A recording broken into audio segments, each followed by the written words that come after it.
All right, friends, Greg Koukl here at Stand to Reason, and glad that you've joined me here for the show. I really appreciate it. I'm going to do something I almost never do, and that's give out the phone number. Uh, not that anybody's listening live like the old days when I did drive time on the weekends.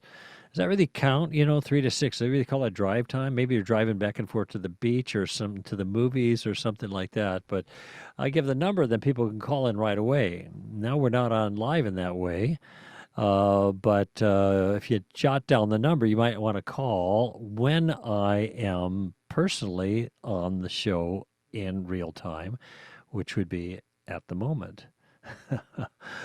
Tuesdays from 4 until 6 Pacific time. And the number is 855-243-9975, 855-243-9975. If you're outside of the U.S. and want to give a call, you got to do the math in the time zones and dial the international number. I think it's 1 for the U.S. and area code 562-424-8229. That's 562-424-8229.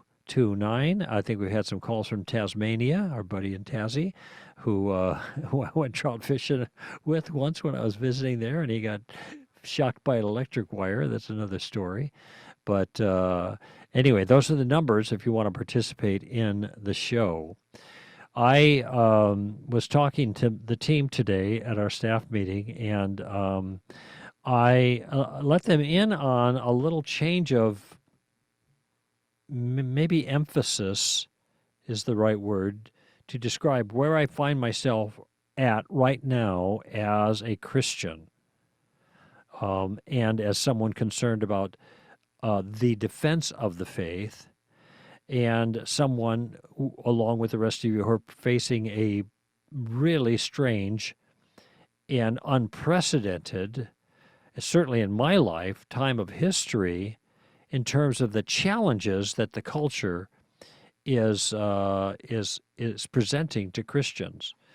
And last show, had a caller talking about just trying to give blood to the Red Cross, and he had to jump through all these hoops about gender as if it mattered. Well, it does matter, I guess, if you're giving blood, but gender isn't what it matters. It's sex, male or female. Apparently, I didn't know this, but there are different standards for men, males, than for women, females, when giving blood. Women can't give as much, apparently. I don't know. But then they're caught up, even though this is the requirement, that is the standard based on science, because of the way blood works in the body. Still, they're carried away with this gender stuff, which should have nothing to do with what they're doing. Gender as opposed to sex. Gender identity is what I'm talking about. Yet it is, and and that is just an example of one thing that is pervading everything that is destructive in a number of ways, and is not consistent with the truth. And so, therefore, Christians are stuck when they're faced with this kind of thing, about living for the truth or living for a lie, and a lie that I think matters. Sometimes there's these kind of subtle prevarications that don't matter, and so you just kind of flow with it. You don't lie yourself, but you just don't make a fuss about certain things. Just go with the flow. Other things matter, and in fact, as I mentioned in the last show, that just a couple days ago, the mentoring letter came out, which is basically one page, if you get the physical thing, front and back, 800, 900 words, roughly, not burdensome, just a development of one thought that I think will help mentor you as a follower of Christ from me to you. And this one is on pronouns. I start off the piece, pronouns matter. Pronouns matter. They matter from a worldview perspective. They matter to the question of what does it mean to be human. It matters from a perspective of the creation order, the nature of reality. All of these things are deep and profound and weighty concerns. Yet the world system, let me just put it this way, is going a different way. It's contrary to God, and I think it's trying to destroy God's plan, purpose, design, focus, all of those things. And it's a system that's controlled not by human beings, but by a spiritual power called the devil. And Ephesians chapter 6 talks about the nature of that. 2 Corinthians 4 talks about the pervasiveness of the power of the whole world is blinded. He's blinded the minds of the non-believer. And 1 Corinthians, make that 1 John chapter 5, the whole world lies in the power of the evil one. In 2 Timothy chapter 2, the evil has blinded the eyes, or I'm trying to think of the wording of that one. Each one has a little different wording, but it's amounting to the same thing. Held captive by him to do his will. I mean, all of these are all statements in different parts of the scripture that shows who's in control of the world system. And that is a system that is completely and directly and fully against God's purposes. So this kind of stuff shouldn't surprise us when we have a population that is captive to that. But it's hard, and it's challenging, and it's increasingly challenging because these aren't just other ideas that people hold that we're trying to disabuse them of so that they will learn the truth and live according to the truth and live a better life as a result. These are ideas that people are enforcing. They have ramifications for public policy. That means the use of government power to force other people who don't agree to go along with it. And if it's not the government, which is hard totalitarianism, it is the soft totalitarianism that we see in our larger communities. These social structures like Twitter and Facebook and Amazon and YouTube, and just to name a few technological giants, but it's also all kinds of big business now that has gotten woke, W-O-K-E, and they've awakened now to all of this propaganda, in my view, and have been taken in by it. And they're just riding the rails. They don't believe this stuff. They're following the money is what they're doing. Oh, there might be some individuals who believe it, but largely this is not a righteous campaign, because what is happening is the unrighteous impact it is having on people's lives, especially people who are dissidents. So I want to read to you a little bit, kind of informally, of something that I wrote last month. It came out the 1st of May, and it's the most recent Solid Ground that's been published. Now, I have another one that I finished that's coming out August 1st. I'll make that July 1st.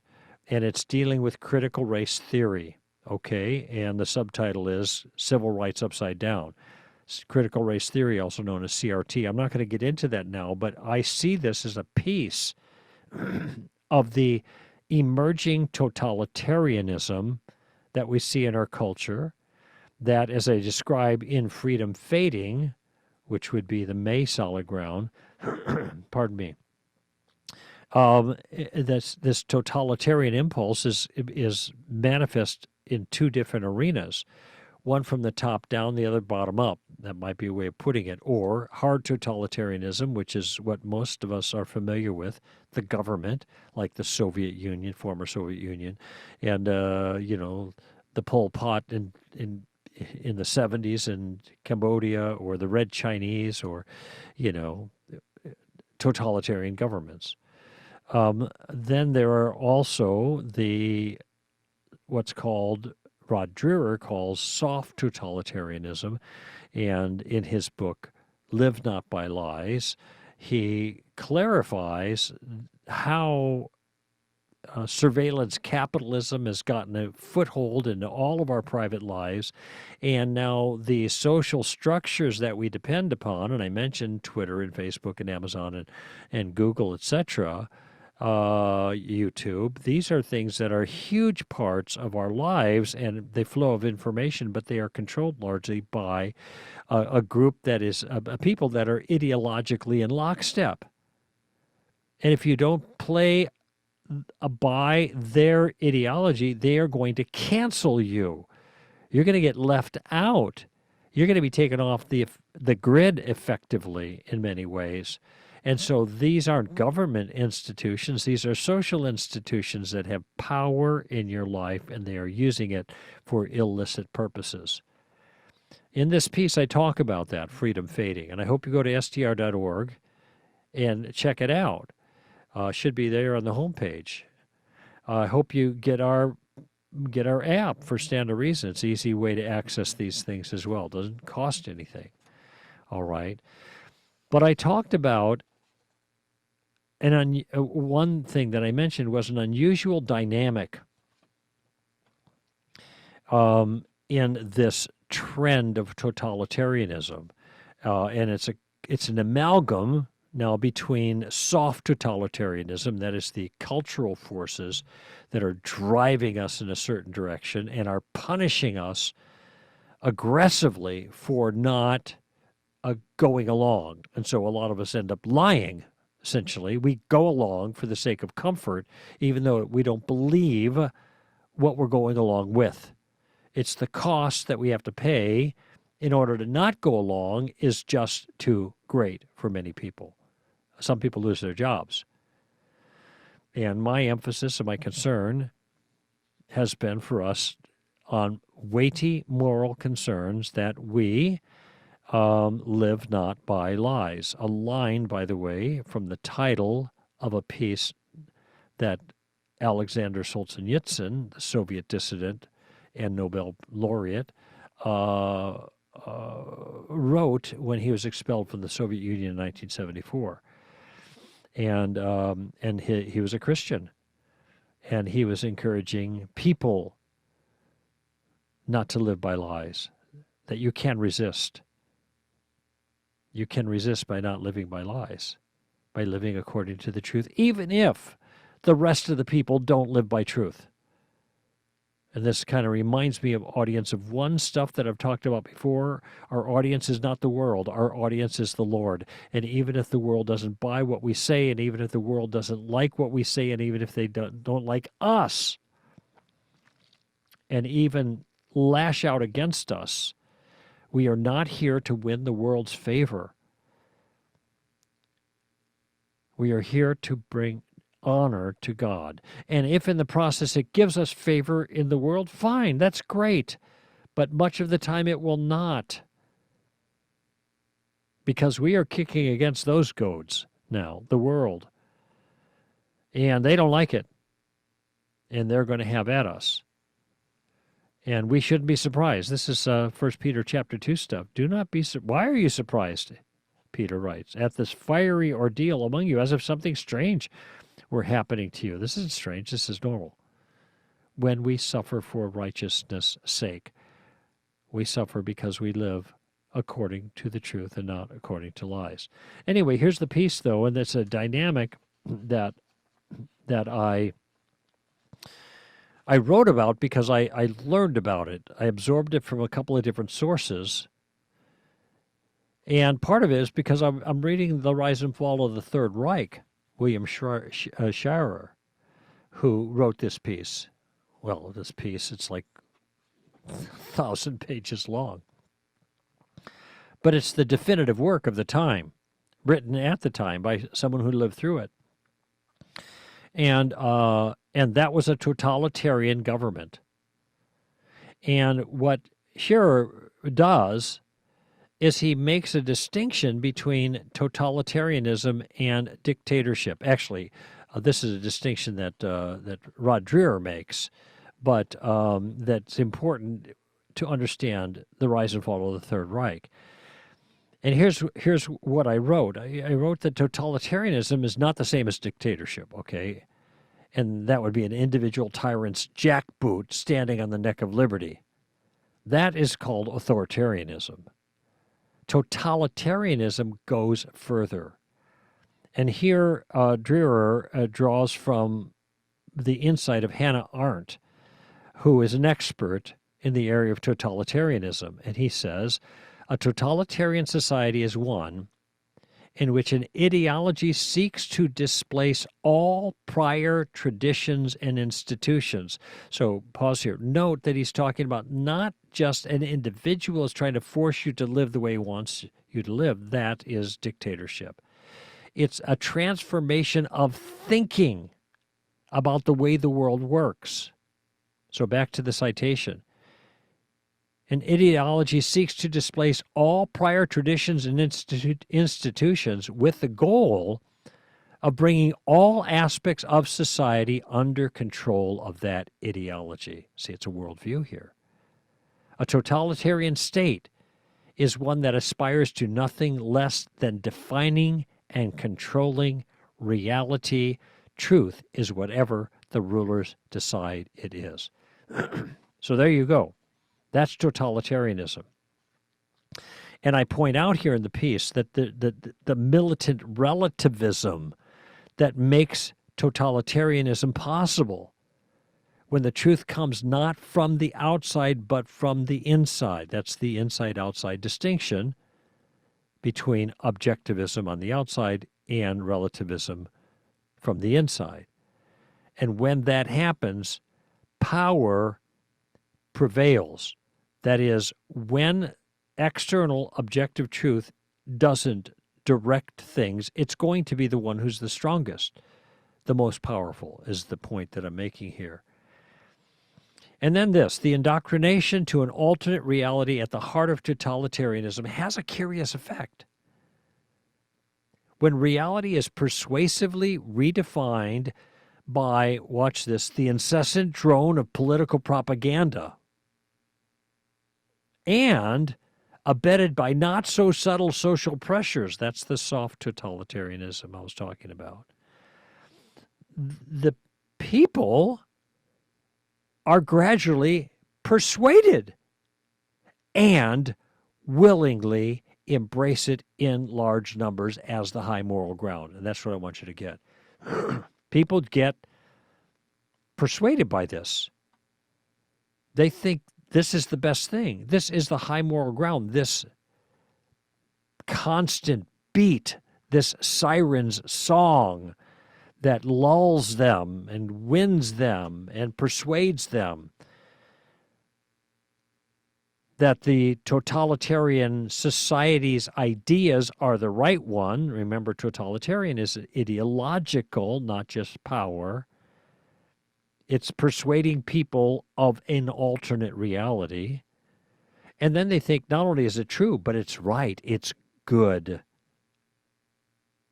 And as a result, then, those who do not see this, who do not embrace it, they're vilified as enemies of the good.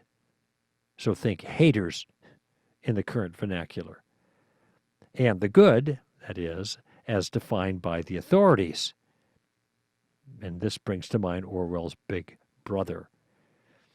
Now, I mentioned that a moment ago that I'm halfway through William Shirer's remarkable work, The Rise and Fall of the Third Reich. And what was interesting is what the author noted there.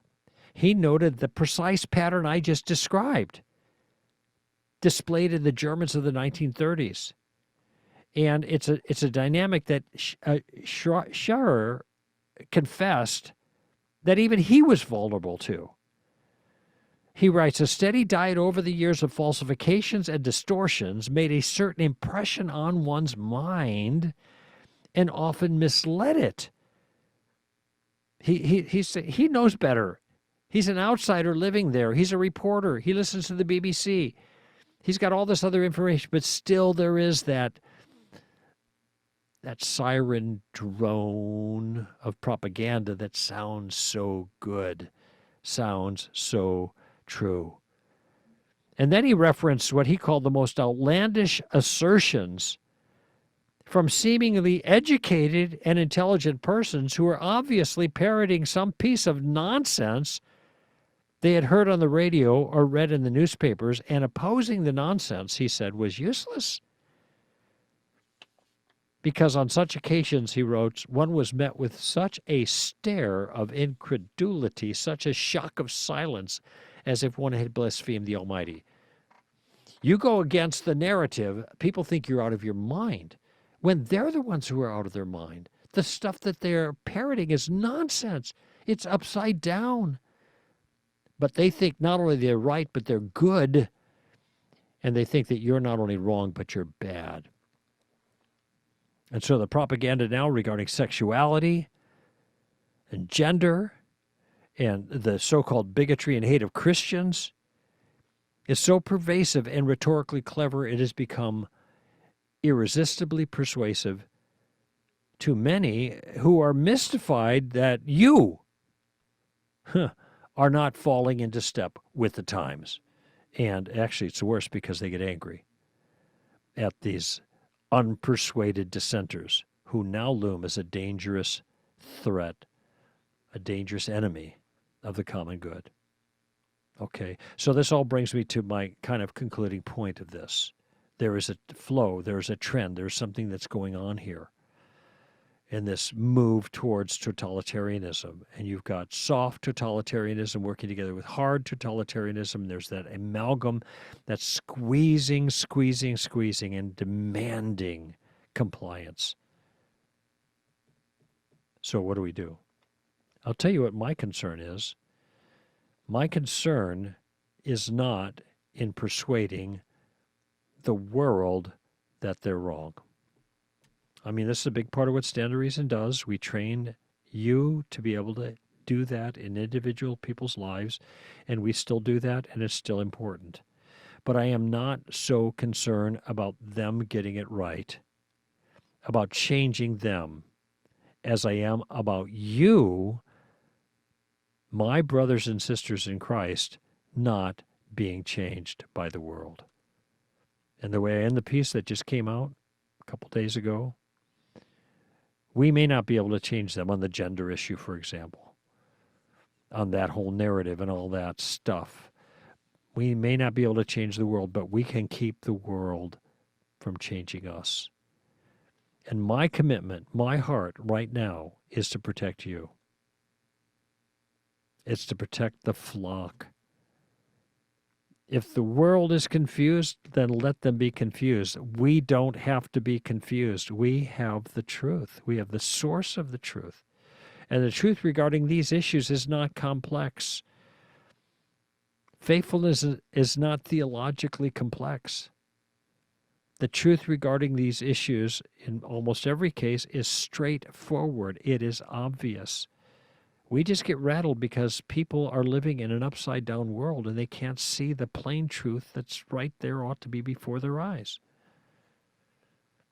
And they spout nonsense. Sadly. Why? Because the whole world lies in the power of the evil one. He has blinded the eyes of the unbelieving. They cannot see the truth that is obvious. They need our help. But my heart is to protect you more than anything. All right, let's go to break.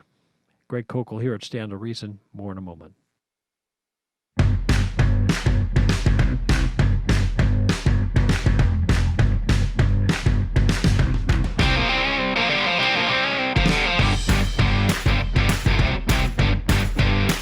All right, just a reminder here, something new for the last couple of months at least, or maybe it's just been a few weeks. I don't know. I don't watch it.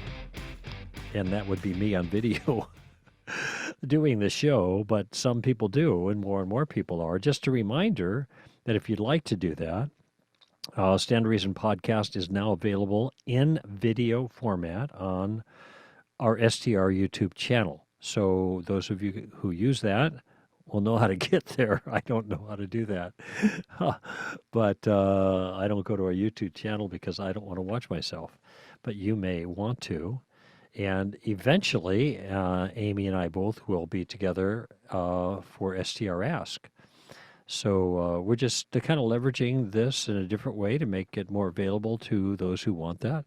So if you prefer watching our podcasts, then subscribe to STR YouTube channel today. And one other thing, John Noyes, you know, and he's going to be filling in shortly, another week or two, he'll be on board for me. Not next week, I'll be here, but subsequent to that in the month of June. He's going to be doing a special YouTube on the last Wednesday of every month at 6 p.m. Pacific time. It's called To the Point. And so he is going to be kind of doing what I do in the show. He'll opine for a bit, and then he'll open it for your questions. So that will be something you'll find out more information on our social media channels. But that'll be John starting this month, the last Wednesday of the month, okay? And you'll be able to see that on Facebook Live or on our YouTube channel live as well, and you can interact with John. Okay, let's go to Kyle, who's been very patiently waiting. How are you, Kyle? I'm doing good. How are you, Greg? Pretty good. And on my board up here, Kyle. Just shout out to Kyle. My board up was all thrilled because we had another Kyle calling in. So I don't know why that's significant, but he's easily pleased. Anyway, Kyle's been doing a great job on the board for weeks and weeks and weeks, and I haven't given him a proper shout out. So I'm just actually, it's been months. How long has it been, Kyle? Kyle, stand to reason, Kyle. 2 months? 3 months? Something like that. Okay, great. Anyway, Fresno Kyle, welcome to the show. Hey, thank you. Question had to do with I came across Josh McDowell's Moody's Founders Conference presentation he gave in 2015. Mm-hmm. I'm not sure if you're familiar with it or not, but he's just him and his son are very like to be proactive with their kids about the subject of sex at a young age, and I just wanted to get your input on that. I just listened to the show for the past hour. I feel like if we can, it could help with the gender issue. I feel like if we could tell our kids what the truth is from a young age, that the older they get, they would be able to detect the counterfeit, as Josh put it. Sure. Well, I have a lot of respect for Josh. I remember seeing him for the first time when I was a fairly new Christian and reading More Than a Carpenter, and obviously getting my copy of the first edition of Evidence That Demands a Verdict. Sean and I have been friends for years and years and years. He's been in my home many times, and so have very strong connections to both of these, especially emotionally to Sean. And I, in general, okay, I'm going to qualify this, but in general, I like their approach. And I think that is, nothing's off limits. You can raise any question that you want, and we'll do our best to answer it. Okay? And I think that given that there are lots and lots of young people that have abandoned Christianity because their questions were not answered or even taken seriously, I think that this is really a noble alternative, okay, antidote. And in their case, they know answers to questions. I think pastors in general who don't have depth in certain areas they're being challenged on sometimes maybe have kind of weak ego strength, and so they don't want to admit they don't know or whatever, so they just say, hey, don't even ask those questions. You should just be having faith. And so they dismiss the young people's concerns, and this is not good for young people who are trying to figure out whether they ought to believe what their parents believed, okay? Yeah. Now, with having said that, and I've heard Josh's talks on these things. In fact, Josh gave a talk once that was very, very aggressive and explicit on these kinds of issues. And guess who followed him next at this conference? It was me, and I was like, oh, goodness gracious, how do you make the transition here? Yeah. But so I respect them, and this is not meant to be critical at all of that. I do think that there is that there ought to be some what's the right word? Not restriction. I think there ought to be some restraint in certain circumstances. Okay. Yep. And I'll tell you why.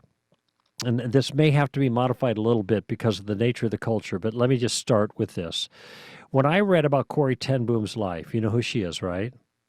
I do not. Oh, Corrie ten Boom is a Dutch woman who was a middle-aged woman during the Nazi occupation of Holland, and her family hid Jews in a special hiding place in their apartment, in their house, and they aided and abetted all kinds of escape and relocating of Jews, saved the lives of countless Jews, but then got discovered.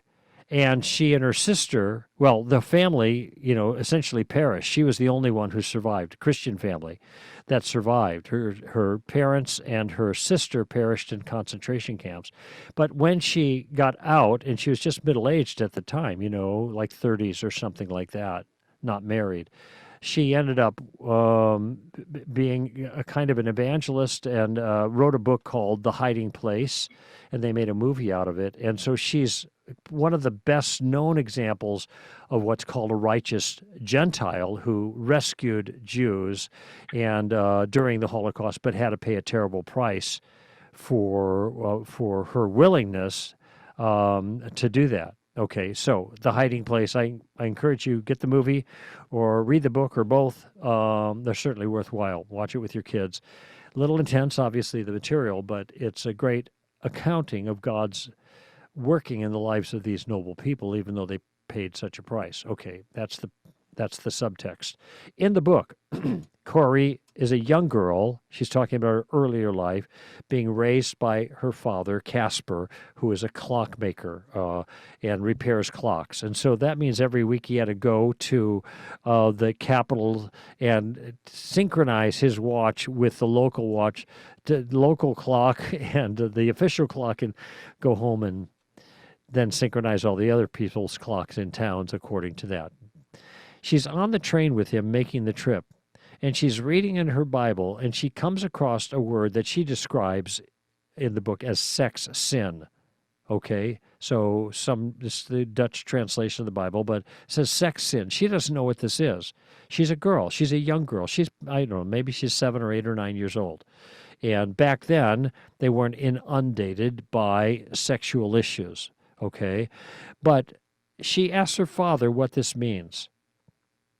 And her father says to her, Corey, can you get up and hand me the suitcase that I placed up on the rack here above us? And she said, Papa, I can't do that. That suitcase is too heavy. And he said, yes, you're right, honey, it is too heavy. And this thing that you just asked me about, that is also too heavy for you right now. And I want you to trust your father to carry that for you until you're ready to carry it for yourself. Now, I think that displayed profound wisdom, because I think that when it comes to sexual matters, that children should be innocent. Okay? That's the ideal. With me so far? Yep. Okay. Yeah. They should be innocent. They should be protected from those things until they have to begin to carry those things themselves. So this is an argument for delay in getting sexually explicit about things. Now, of course, the problem in our culture is that the culture is not willing to delay that and protect our children. I remember, when President Obama was president, he was talking about sexual education in an age-appropriate way, going all the way down to kindergarten. Really? What is age-appropriate sexual education for a 5-year-old? Please. Yeah. Okay, but it does betray a mentality. And so now you can't, everywhere you go, you're getting overwhelmed with all of this stuff. And I think it's corrupting. So this is where I'm just going to invite people like yourself to try to find a wise middle ground between protecting innocence and addressing things they can't avoid. Yep. Yeah. And I don't know where that middle ground is, to be honest with you. Yeah. So I think what Sean and Josh are thinking is the invasion of all of this stuff that has to be addressed, and young people are going to ask questions, and they're going to they're going to learn it from somewhere. Corey was going to learn it from her parents at the appropriate time. She wasn't going to get it from anywhere else in 1930s Holland or early 1940s. However, that isn't the case now. It's everywhere. And so it may be appropriate to act preemptively with regards to our kids, even though we wish we didn't have to do it. Sure. Something like that. Yep. I appreciate it. I hate being put in this situation, to be honest with you. It bothers me. Yeah. And no, I'm 23, and my wife and I have our first one on the way, and I'm just his speech just really hit me hard, and I just coming up in I'm a 23-year-old, so I grew up with social media, and I just know how powerful it is. And, yes. I'll restrain my girl as long as I can, but I know there's going to come a time where she's going to look for answers if I don't give her that. So. Right. Well, here's a piece of advice. Okay, I got some strong medicine for you. And you can do what you want with it, but I highly recommend you get rid of your TV set. Oh yeah, we don't have cable. We well, that's good. Okay, so you can watch DVDs or something like that. Yep. Okay, good. So you don't have any network, any kind of stuff coming in. Well, that's good. Good for you. Yeah. And I think that's a good balance. That's what we have now, but I wish we would have had that for years and years and years. And because there is so much junk that comes in. But even in DVDs, it's hard. And my kids go to other people's houses and they watch stuff. And it's, and when did you see that? Oh, I just saw it at such and so's. Well, holy cow, But it's, you can't avoid it anymore. And this is where I'd also make another recommendation that you begin, and I say both of these things because of my own failures as a father, just to be totally candid.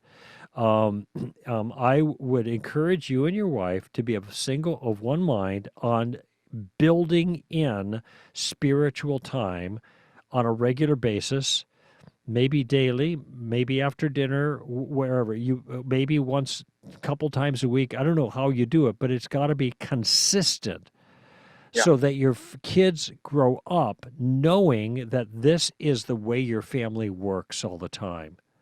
And I was not good at doing that. And in fact, I never did it. It never really happened. I made some attempts, but it just didn't work for me. And I wish I would have tried harder now that I think about it. But it's so much more difficult when they're teenagers and you try to get something like that going than if it's already built into the rhythm of their daily lives or their weekly lives. So anyway, that's just my advice to Kyle in Fresno, Ohio. I appreciate it, Greg. I heard you speak on the Defense Res podcast about 6 months ago, and I've just been diving into your podcast, the Standard Reason University and Red Pen Logic. I'm just loving it all. So really appreciate all the work you and your team are doing. I'm so glad to hear that. That's great. How long have you been married? Year and a half. Okay. Well, that's good. You got some married life under your belt before you have a baby. Did you say you just had the child or the baby's due? She's due in August.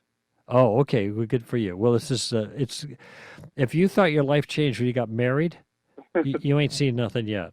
Okay. Yeah. Because you, I'm just telling you, man to man, you are going to get knocked off the throne. All right, and that's just the way it's got to be, and it was not fun for me. And but if you know it's coming, it makes it easier. You've got a little life now that is going to be in your life, and probably more than that. That's going to be Mom's main province right now. And so, anyway, it sounds like you get your head on straight, and you've got a good start on things. And I don't know, that's just the thing I was going to pass on to you. Hey, I appreciate it, Greg. Thank you very much. All right, Kyle. I didn't know there was a Fresno, Ohio. I saw Fresno. I was thinking of California. That's where Amy is from. But it's pretty tiny. We're in Amish country of Ohio. So, that's pretty far east then, right? Yeah. Close to Pennsylvania. East of Columbus. Yeah, kind of in between Columbus and Pennsylvania. Uh-huh. Well, that's pretty country. Yep. They have good rolling hills and... Yeah, they got good smallmouth fishing too, probably in some of the streams out there. Yep. All right. A lot of streams going to the high river, but. All right, Kyle. Hey, all the best to you, buddy. Hey, thank you, Greg. And stay in touch. Yep. Bye. All right. Bye-bye now. Oh, sweet. That was a good call. Let's go to break. And I have more to talk to you about when we return on Stand to Reason.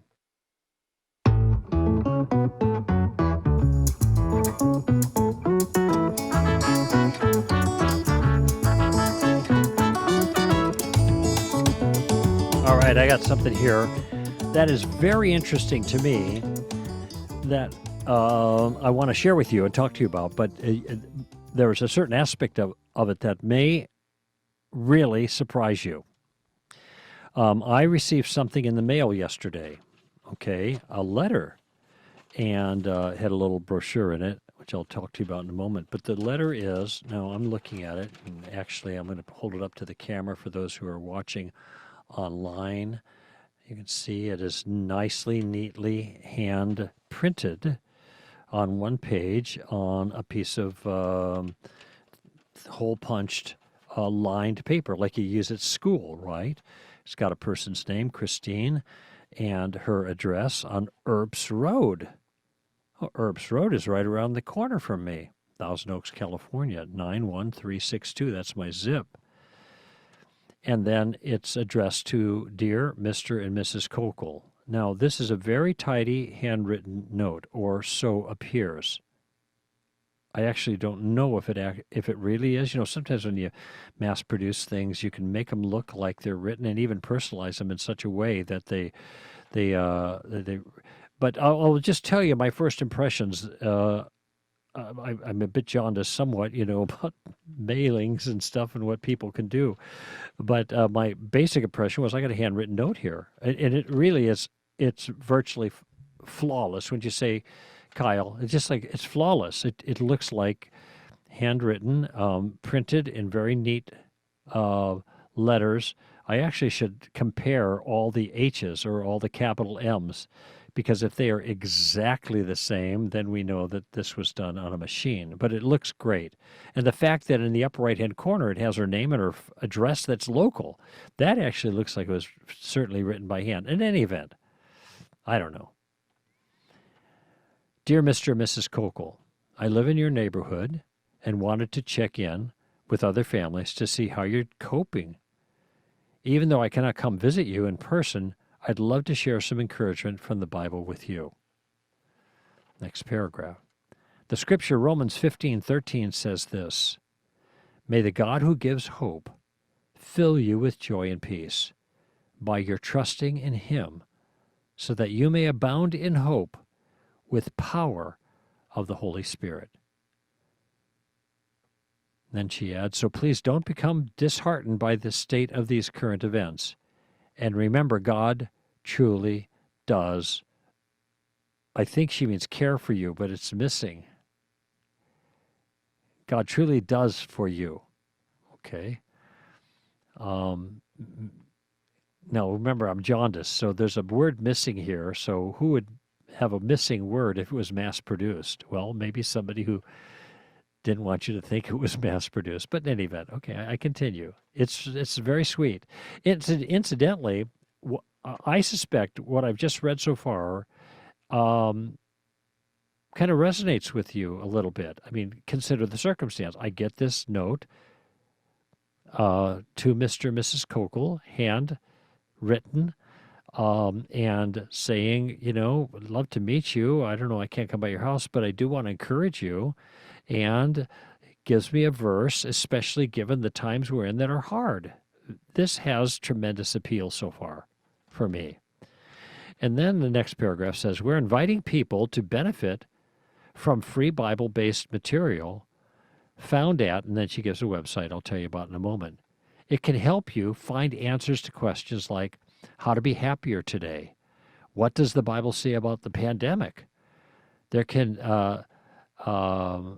There you can find at the website a digital version of the Bible in many different languages and articles on various topics like Bibles, questions and answers, peace and happiness, and fun videos for children. I've also enclosed a tract entitled, Will Suffering Ever End? Now, by the way, you can see how that would appeal to a lot of people who are suffering now, given all of the restrictions as a result of the politics of COVID. Okay? She closes, I'm engaged in this activity because I genuinely care about my neighbors. Then she writes Matthew 22:39. which is love your neighbor as yourself, right? Well, that's nice. I genuinely care. Until I can meet you in person, please feel free to contact me. And then she gives a Gmail address and also the website again. Now, the first thing I want to say is this is very appealing. For me to read it and just go through it, I think, wow, this is great. This is really great.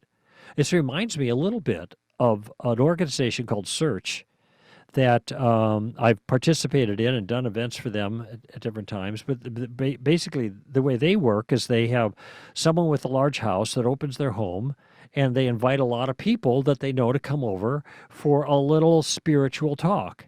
And it's very low pressure. People get to interact a lot. Questions go out, and people from the audience get to interact, and nobody's contribution is judged. And those who want can go then sign up for a home Bible study that they'll continue in more a more directed fashion. And that was hard for me to go to that event, by the way, because every time all this stuff came up, these questions and people talk, I want to raise my hand. Say, I know the answer to that question, and by the way, here's why you're wrong with what you said. I got the right, that kind of stuff. Me, right? So anyway, there's an appeal to reaching out personally, showing an interest in individuals in your local community, especially in inviting them to your home or inviting them to be a group of other people who want to look at the Bible and see what it says and see how it can help their lives.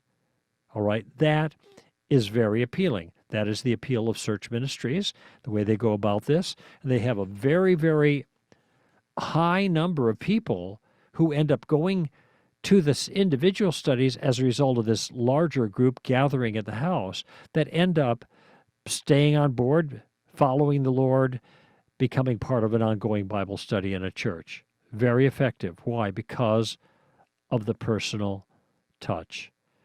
In fact, I was thinking, gee, I wonder where this Christian is living. Well, there's the address, Herbs Road. I could go by the house and knock on the door and say, I think it's great that you're inviting me to come into your home and learn something about the Bible. And I'm just thinking, I'm wondering how many people in our neighborhood who've gotten a letter like this. I don't know why she picked us out and how she knows my name. I guess that's findable now with the internet and stuff. But what a nice overture. What a nice appeal. And also it struck me as, boy, more people should do this. Why not just send a letter out to 30 or 40 homes within a couple of blocks and say, gee, I want to be a good neighbor. I wonder how you're doing. And I know you might be feeling bad, but there's hope. There is hope. God cares about you. Here's a verse, Romans 15:13. Now I want to give you the website. Remember, she said, we are inviting people to benefit from free Bible-based material found at, you ready? jw.org.